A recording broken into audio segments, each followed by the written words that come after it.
Alam niyo bang marami pang pwedeng gawin sa mga burger patties? Bukod sa, ipalaman lang ito sa burger buns. Namanda, narito ang ating burger dishes.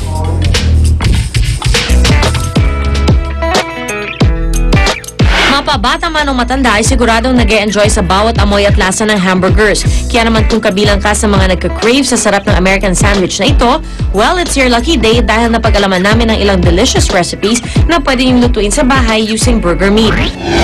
For that carbo-loading experience, simulan natin sa burger pomodoro pasta. Timplahan lang ang burger patty ng asin at paminta at bilugin ito. Pagkatapos, iprito sa mainit na mantika. After a few minutes, igisa ang bawang at sibuyas. Ilagay ang pomodoro sauce at timplahan ng asin, paminta at asukal. Hayaang kumulo hanggang sa maging malapot ang sauce. Itos ang noodles sa pasta sauce at ipatong ang meatballs. Ready to serve na ang burger pomodoro pasta.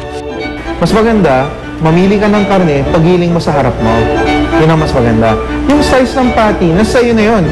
Tansyahin mo yung tinapay mo sa bahay. Kung sa pandesal mo lang lalagay yan, hindi pwede yung malaki, di ba? Mas maganda yung maliit lang. Ikaw na mismo yung mag-molde sa bahay dahil madali lang naman.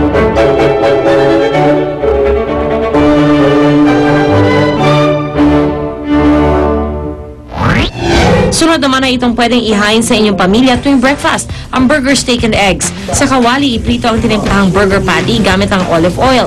On a separate pan, magprito naman ng 2 itlog, preferably sunny side up. Lagyan ito ng asin at paminta para mas maging malasa. Pagluto na ang burger patty at mga itlog, iayos ito sa serving plate at samahan din ng french fries. Buhusan ito ng homemade gravy at butburan ng paprika for that spicy flavor and top it with fresh tarragon.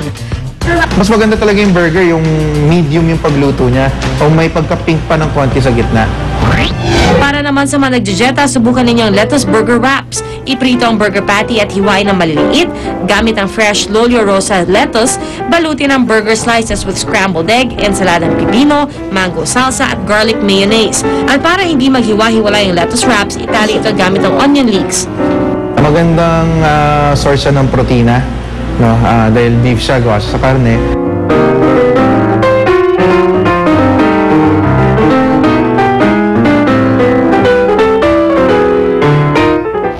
And to complete the set of our burgerlicious dishes, let's do almondigas o miswa with meatball soup. Igisa ang longganisa kasama ang sibuyas at bawang, isama sa gisa ang carrots at asparagus with sun-dried tomato slices. Pagkatapos ay lagyan ito ng tubig para maging broth. Bilugin ang burger patty at ihulog sa sabaw. Let it simmer for a while hanggang sa maluto ang meatballs.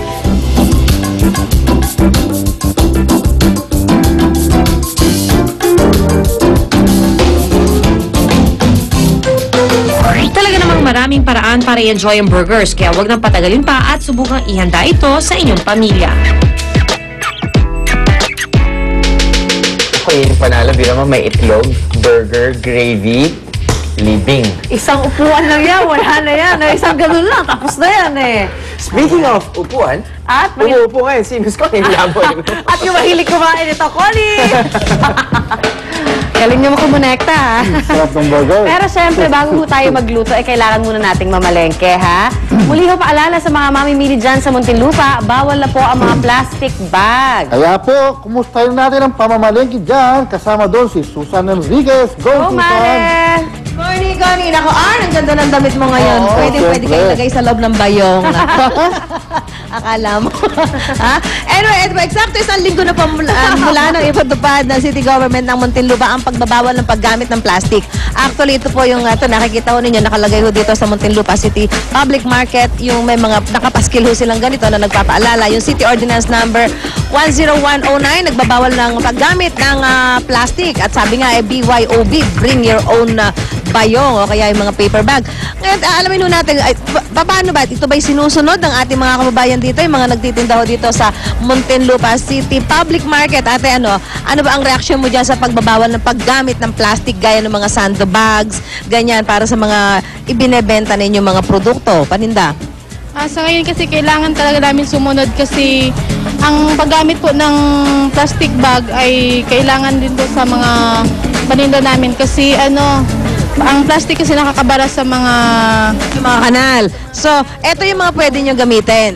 ito ang dapat namin pwedeng gamitin kasi madali siyang matunaw. Ayun. So, at saka bukod dyan, pag hindi kayo sumunod, may penalty. Oo, may penalty talaga. Nakakatakot. Yung tutubuin nyo, ibabayad nyo na lang sa penalty. Okay, maraming salamat ate. Yan, so ito po yung sa mga tindera. So, okay lang sa inyo yun. Okay lang sa amin yan. Okay lang naman daw ho sa kanila yung pagtupad doon sa pagbabawal ng paggamit ng plastic. Ito si... Aba! Napakalaki ng bayo. Meron ho bang manok sa loob niyan? Wala po, mga gulay lang. Ano yung dala nyo talaga, sir? Every morning po, pag umpisa ng ordinansa ni Mayor Aldrin, ito na yung ginagamit namin. Dapat pala meron tong award dahil napaka masunuring mamamayan ng Muntinlupa. Sa alam po, maging huwaran din ng ibang mga metro mayors dito, yung kay Mayor Aldrin. Kasi napakaganda ng kanyang ordinansang ito. Sa tingin mo ba, kuya, ano may tutulong no sa city government ng Muntinlupa? Kasi sa mga kanal, actually, pagka yung umuulan, talagang bumabara. So, halos 90% yung naiayos na yung tubig para dumire-diretso. Ayun, at least alam ng mga kababayan natin kung ano yung magandang maitutulong nito sa kapaligiran sa hindi paggamit ng plastic. So ito, binili nyo na yung bayong na yan. Magkano bilhin nyo dyan? Bali, 35 pesos lang. 35, ano yung mga laman yan? Patingin na nga ho ng mga laman yan. Aba, pero yung mga laman yan, mga gulay nga naman. At saka mas madali ho bang magbitbit ng bayong? Oo, kaysa plastic, mas maganda. Okay. Maraming salamat. Ngayon naman, nandito ho, makakausap natin si Ginoong Omar Acosta, ang PIO po ng Muntinlupa City. Mr. Acosta, good morning. Welcome po sa unang hirit. Ma'am Susan. Okay. Kamusta naman po ang compliance ng ating mga kababayan dito sa inyo pinatupad na ordinansa na nagbabawal sa paggamit ng plastic?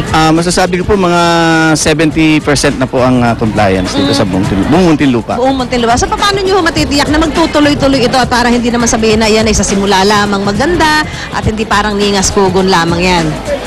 Tuloy-tuloy po yung operation namin. May mga teams na po na binuo ang aming punong lungsod para tuloy-tuloy po. As a matter of fact po, kagahapon po, inutos na rin po hanggang gabi na po ang operation. Hindi lang po, normally po kasi nung first nagsimula po ito, hanggang hapon lang, hanggang alas 5. Ngayon po, tinuloy na hanggang midnight. So ano ho ang ano ba may mga parusa? Alam ko may mga multa, yung mga hindi susunod. Ano po? Ano ho ba kung halimbawa, unang multa, ano pa susunod na mas malalang parusa kung sakaling magtutuloy-tuloy ang pag-violate, paulit-ulit? Sa unang offense po, may titikitan po kayo, 500 pesos ang multa. Ngayon, you have 5 days to comply. After 5 days, pwede ho kayong balikan ng inspector at kung hindi pa ho kayo nag-comply, another ticket will be issued. At plus 1,500 na multa. At ang pangatlo, another ticket pag after 5 days, ipasasara na po ang negosyo at makakasuhan pa kayo ng violation ng ordinance na pwedeng magkaroon ng kulong ng hanggang 6 na buwan. May kulong ho pala. Kanselasyon ng business permit. Ayan. So itong pagpapataw ng parusa ay both doon sa mga mamimili at sa mga nagtitinda? Ngayon po sa nagbebenta lang po. Sa ngayon, nagbebenta lang muna. Okay, so yan ha. Meron na palang malaki-laki yung multa at medyo pagka paulit-ulit ka lumalabag sa ordinansa, pwede ka pang makulong. Okay, so mukhang maganda naman ho ang nagiging pagtugon ng ating mga kababayan dito dahil sabi nyo nga 70% yung compliance. Okay, maraming salamat po Ginoong Omar Acosta, ang PIO po ng Muntinlupa City Government. So dito po sa Muntinlupa City Public Market, yung nakikita ho natin, yung mga tindera natin dito, ito may mga inianda na talaga mga paper bags para siyang paglalagyan ng kanilang paninda dahil ang medyo inaalaw lang nila yung mga tinatawag na plastic labo. Maski po yung labo hindi inaalaw, inaalaw lang po yun sa wet goods. So as much as possible talaga bawal. Supot na po, katulad nito. Kung mga dry goods po, supot na ganito. Ayan, okay. Maraming salamat po, Ginoong Acosta. Mula po rito sa Muntinlupa City Public Market. Magbabalik po ang unang hirit.